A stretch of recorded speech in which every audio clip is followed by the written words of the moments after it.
अस्सलाम वालेकुम तमाम देखने वालों को। मैं हूं इरफान हैदर। कालाबाग डैम एक दफा फिर खबरों में है। परवेज मुशर्रफ दौर के बाद एक दफा फिर कालाबाग की डिमांड की जा रही है हालिया सैलाब के हवाले से। इस हवाले से मैं आपको कुछ चीजें आपके सामने रखूंगा, बयानात हैं, और कालाबाग डैम नुकसानदेह है, फायदामंद है, इस हवाले से भी आपको बताने की कोशिश करूंगा। साथ साथ हम बात करेंगे अलीमा खान साहबा के हवाले से। अच्छी खबर है एक पीटीआई के लिए, और तहरीक इंसाफ के चेयरमैन बानी इमरान खान साहब जेल में बैठे हुए क्या सोच रहे हैं, इस हवाले से कुछ खबरें सामने आई हैं मेरे पास हैं, मैं आपसे शेयर करूंगा। और साथ साथ एक बहुत नामवर एंकर जो कि यूट्यूब भी करते हैं, एंकर भी हैं, मतलब स्क्रीन पे भी आप देख चुके हैं, अखबार दौर के पुराने साफ़ी हैं, लेकिन वो अपनी हुदूद भूल गए थे, तो फिर पाकिस्तान टेलीविजन ने उनकी फिलहाल छुट्टी करवा दी है। सारा मामला क्या है मैं आपको बताने की कोशिश करूंगा।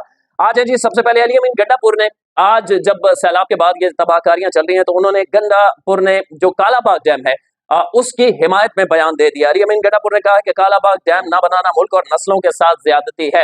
अब इसमें कालाबाग डैम के हवाले से मैं आपको बता दूं, 1954 में पहली दफा ये प्रपोजल पेश किया गया था, इसको डैम बनाना चाहिए।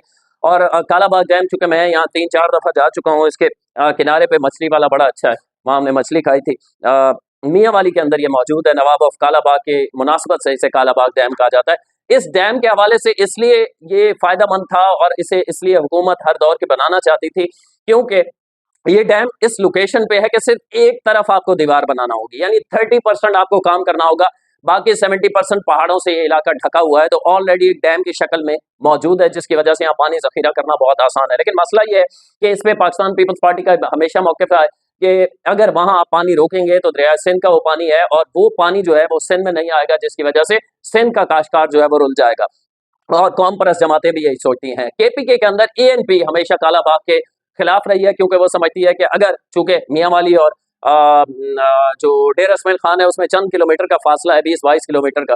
मैं खुद वहां ट्रैवल भी कर चुका हूँ कई दफा, तो मुझे अंदाजा है कि वो उनका मौके भी किसी हद तक जस्टिफाई है। एएनपी ये कहती है कि अगर यहाँ आपने पानी रोका तो पिछले अजला जो है डेरा इस्माइल खान के, यानी केपीके के डेरा इस्माइल खान और दीगर इससे अजला जो है वो डूब जाएंगे। यानी पानी आप रोकेंगे तो पिछला पानी जो हमारे पास है वो आगे नहीं जाएगा, तो हम यहाँ पे सैलाब आ जाएगा और बड़े पैमाने पर तबाही हो जाएगी। आज गंडापुर साहब ने कालाबाग के हक में बयान दे दिया। इस पे असद कैसर साबिक स्पीकर कौमी असम्बली तहरीक इंसाफ के अपने ही सीनियर रहनुमा, उन्होंने कहा है कि गंडापुर की जाती राय है, इस हवाले से पार्टी का ये मौक़िफ़ नहीं है कि कालाबाग बनाया जाए। उसकी वजह यह है कि आप सिंध में भी गैर मकबूल हो जाएंगे, और पीपल्स पार्टी सिंध से भी माफ कीजिएगा, पाकिस्तान तहरीक इंसाफ पीटीआई सिंध से भी चाहती है कि उनकी सियासत चलती रहे। और केपीके में तो एक वाहिद सूबा है जिसके अंदर 90% से ज्यादा उनकी सियासत मौजूद है, उनकी सीटें मौजूद हैं।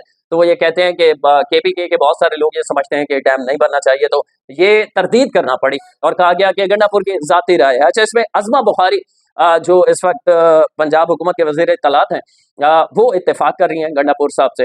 वो कह रही हैं कि कालाबाग डैम पर अली अमीन गंडापुर के बयान की हिमायत की है। चेयरमैन पीटीआई बैरिस्टर गौहर ने कहा है कि डैम जरूरी है, लेकिन इत्तेफाक राय से बनने चाहिए। सैलाब ने नए हकायक सामने रख दिए। अब सैलाब के बाद इन्हें एहसास हुआ है कि डैम बनने चाहिए। अलबत्ता ये अलहदा बहस है कि डैम सैलाब रोक सकते हैं नहीं रोक सकते, बिजली के हवाले से ठीक है, मैं जाती तौर पर समझता हूँ, और मैं इस हवाले से 2 वीडियोस में आपको बता भी चुका हूँ कि डैम जो है वो इस हवाले से कुछ नहीं कर पाते। आगे आ जाए जी, पीपल्स पार्टी के सिंध के सदर जो है निसार खोड़ो साहब, मैंने कहा ना पीपल्स पार्टी जो है वो इसके हक में कभी नहीं रही। तो पीपल्स पार्टी सिंध के सदर निसार खोड़ो ने कहा है कि सिंध को किसी सूरत कालाबाग डैम कबूल नहीं, इस मंसूबे से सिंध बंजर हो जाएगा। निसार खोड़ो ने कहा है, याद दिलाया है कि खैबर पख्तूनख्वा असम्बली भी कालाबाग डैम के खिलाफ करारदाद मंजूर कर चुकी है। तो ये है जी कालाबाग डैम के हवाले से जो मामला है। मैं जाती तौर पर ये समझता हूँ कि पानी अगर वहां रोका जाएगा तो क्या रोक के बैठे रहेंगे? 3-4 दिन के गैप के बाद पानी छोड़ना तो पड़ेगा, तो पानी सिंध में उतना ही आएगा। अलबत्ता इस पे पीपल्स पार्टी और दीगर जमातें जो है वो सियासत करें। अगर कालाबाग डैम बन जाता तो शायद बिजली के ये मसाइल ना होते पाकिस्तान में। अली जो वफाकी वजीर हैं इस वक्त कलीम खान साहब, पार्क व्यू के मालिक, उनका भी बयान सामने आया है। वो कहते हैं कि कालाबाग डैम समेत नए डैम्स पर काम तमाम सूबों की मुशावरत से होना चाहिए। उनका कहना था कि नए डैम से खरबों रुपए का पानी महफूज किया जा सकता है और मुस्तकबिल के आबी बहरान से बचा भी जा सकता है। ये है एक मामला, उनके भी ये ख्याल है। अच्छा, सबका ख्याल यही है, लेकिन पाकिस्तान पीपल्स पार्टी चूंकि कौम परस्त जमातें ये समझती हैं कि ये नहीं बनना चाहिए, और पाकिस्तान पीपल्स पार्टी अगर इसके हिमायत में जाएगी तो फिर अपने जो मैंडेट है उनका इससे हाथ धोना पड़ेगा, तो उनकी मजबूरी भी है। अभी नहरों का मामला आपके सामने आया था ना, तो पाकिस्तान पीपल्स पार्टी को भी उसके मुखालिफ जाना पड़ा था। अच्छा, गंडापुर साहब ने एक और बयान दिया और शदीद तनकीद का निशाना बनाया किसको? मौलाना फजलुर रहमान को। गंडापुर ने कहा कि मौलाना फजलुर रहमान पर तनकीद करते हुए कहा कि वो हमेशा सिस्टम के बेनिफिशियरी रहे हैं और औरत के हुक्मरानी के खिलाफ फतवा देकर फायदे उठाते रहे हैं। मोहतरमा बेनज़ीर भुट्टो का दौर मुझे याद आ गया। उस वक्त मौलाना फजल रहमान साहब ने कहा था कि ये जो है अ, इस्लाम में इसकी इजाज़त नहीं है कि औरत जो है वो हुक्मरान हो। अच्छा, आ जाए जी अलीमा खान की तरफ। मैं वीडियो बहुत तवील हो जाती है और मुझे कुछ दोस्तों ने मैसेज किया है कि वीडियो इतनी तवील ना बनाया करें। मैंने कहा अच्छा कोशिश करते हैं जल्दी चल चल अलीमा खान साहबा के हवाले से मैंने कहा था आपको कि वो मैं आपको बताऊंगा वो कौन सा एंकर है, क्या मामला है, सारा आपको बता देता हूँ।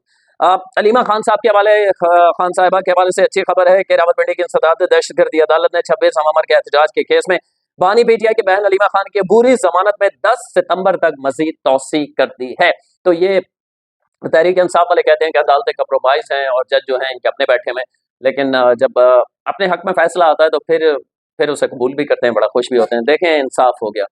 तो इसके अलावा अदालत ने नईम हैदर पंजोता, ये जो सरगोदा से वकील हैं और तहरीक इंसाफ के रहनुमा आजम स्वाति और दीगर मुलज़िमान की पूरी जमानत में भी 10 सितंबर तक तौसी की है। जज अमजद अली शाह के रुखसत होने के बायस समाअत 10 सितंबर तक मुलतवी की गई है। वाज़ेह है कि अलीमा खान के खिलाफ थाना रावलपिंडी सादगाबाद में मुकदमा ये दर्ज है। ये तो एक मामला है कि पीटीआई के लिए अच्छी खबर है आज कि अलीमा खान और उनके दीगर तहरीक इंसाफ के जो रहनुमा उनकी जमानतों में तौसी हो गई है। आज है जी रजी दादा, रिजवान साहब उर्फ रजी दादा के नाम से मशहूर है, लाहौर के एंकर हैं, पुराने साफियों में शुमार होता है जो अखबार दौर के हैं। और इमरान शफकत साहब जो यूट्यूब करते हैं उनका एक जुम्मे के रोज गालिबन वो करते हैं, मैं उन्हें 2 साल से देख रहा हूँ मुसलसल। तो वो बैठक के नाम से करते हैं, उसमें दीगर एंकर भी बैठे हुए होते हैं, उसमें मेरे फेवरेट मसूद साहब भी बैठे होते हैं। तो रिजवान रजी दादा साहब और दीगर रिपोर्टर्स भी उसमें होते हैं, इमदाद सुमरो दीगर। तो रजी दादा वहां भी बैठते हैं, बात करते हैं। तो उन्होंने एक मुतनाज़ा गुफ्तगू की कालाबाग डैम के ऊपर बात करते हुए, उन्होंने बजाय इसके पीपल्स पार्टी या किसी सियासी जमात को तनकीद का निशाना बनाते, उन्होंने पूरी सिंधी अकवाम या सिंधी बोलने वालों के खिलाफ बात की और उल्लू का पट्टा और पता नहीं किस किस्म के उन्होंने रकीक जो है वो जबान इस्तेमाल की है, जो माजी में भी करते रहे हैं। तो ये कोई पहली बात नहीं थी, लेकिन अब चूंकि कौम पे आई, पहले वो पीटीआई पे करते रहे या बुशरा बीबी पे करते रहे, या आप इख्तलाफ राय करें। मैं ज़ाती तौर पे समझता हूँ कि पाकिस्तान पीटीआई ने, तहरीक इंसाफ ने मुल्क को जितना नुकसान दिया है ज़ियाउल हक के बाद और किसी ने इतना नुकसान नहीं दिया, जो कल्चर गाली गलोच का पैदा किया है। लेकिन उसके जवाब में आप दलील रखें। आप गाली गलोच करेंगे तो फिर आप में और उनमें फ़र्क क्या रह जाएगा, जो ट्रोल्स हैं तहरीक इंसाफ के। तो ये इन्होंने यही किया और ये माजी में भी कर चुके हैं। कई ऐसी वीडियोस मेरे सामने से गुजरी हैं कि खान साहब की बेगम पे, उनकी बहनों पे बड़ी जो लफ्ज़ मुनासिब नहीं है इस किस्म के इस्तेमाल करना। तो ये पीटीवी पे एंकर भी हैं। और मैंने आपको कहा था ना, जब आप ये भूल जाते हैं, जिस तरह तहरीक इंसाफ के कुछ लोग भूल जाते थे, वो कहते थे 15 साल पीटीआई, अब कौन पूछेगा हमें। तो नई नस्ल जो परवान चढ़ी है यूट्यूबर्स की या नौजवान सहाफ़ियों की, उन्होंने यही सीखा है उन पीटीआई के लोगों को देख के कि शायद मुखालिफ को गाली देना, उन्हें बगैर सबूत के चोर कहना, डाकू कहना, तमाम मसाइल की जड़ कहना, यही सहाफ़त होती है। तो वो उसी को सहाफ़त समझते हैं, उसी तरह चल रहे हैं। और इसी तरह जो नून लीग के हक में बोलने वाले हैं, जैसे रजी साहब थे, ये भी हद से तजावुज कर गए हैं। अच्छा, पीटीवी ने इस पर फैसला किया। Pakistan television corporation limited PTV ने अपने करंट अफेयर प्रोग्राम के एंकर रिजवानुर रहमान उर्फ रजी दादा को मुअत्तल कर दिया है। स्क्रीन पे आने पर पाबंदी ताहुक्म सानी लगा दी गई है। खत लिखा गया और खत में कहा गया है कि ये रवैया कौमी यकजहती और हमांगी के मनाफी है, लिहाजा इन्हें मुअत्तल किया जा रहा है और आइंदा अहकामात तक पीटीवी स्क्रीन पर इनकी शिरकत ममनू होगी। सिर्फ या उनका अपना प्रोग्राम नहीं जो पीटीवी पे वो करते हैं, बैठते हैं जिस प्रोग्राम में तजज़िया के लिए, बल्कि किसी भी प्रोग्राम में अब वो नहीं आ सकेंगे। ये फैसला deputy controller administration and personnel Mohammad Ibrahim की जानिब से जारी किया गया है। वाज़ेह रहे कि रिजवानुर रहमान ने अपने एक व्लॉग में मुल्क में डैमों की तामीर से मुतालिक गुफ्तगू करते हुए कुछ नामुनासिब लफ्ज़ इस्तेमाल किए थे। वो पीटीवी के प्रोग्राम सियासत टुनाइट में बतौर तजिया कार शरीक होते हैं।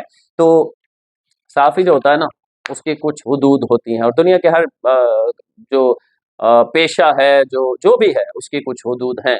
अगर आप हुदूद से तजावुज़ करेंगे तो फिर आपके साथ यही होगा। हो सकता है आपकी फेवरेट हुकूमत हो, उस वक्त ये आपको ना लगे, लेकिन हुकूमतें बदलते देर नहीं लगती। अगर आप अपने प्रोपेगेंडे को छोड़ के सिर्फ हकीकत तक महदूद रहेंगे, जितनी खबर है वहां तक महदूद रहेंगे, ज़ाती दुश्मनी नहीं बनाएंगे, नसे फुला फुला के नवाज शरीफ चोर या इमरान खान चोर या कोई भी मौलाना फजल रहमान फलां और मुनाफिक और इस किस्म के लफ्ज़ इस्तेमाल करके फिर अपने आप को साफ़ी भी कहते हैं वो लोग, अगर ये करते रहेंगे आप, तो फिर यही होगा। फिर आप 2-4 साल के लिए बड़ा पैसा भी कमा लेंगे यूट्यूब से, बड़ा मशहूर भी हो जाएंगे, लेकिन 2-4 साल बाद फिर आप गुमनाम हो जाएंगे और आपको पूछेगा भी कोई नहीं। अगली वीडियो तक के लिए अल्लाह ने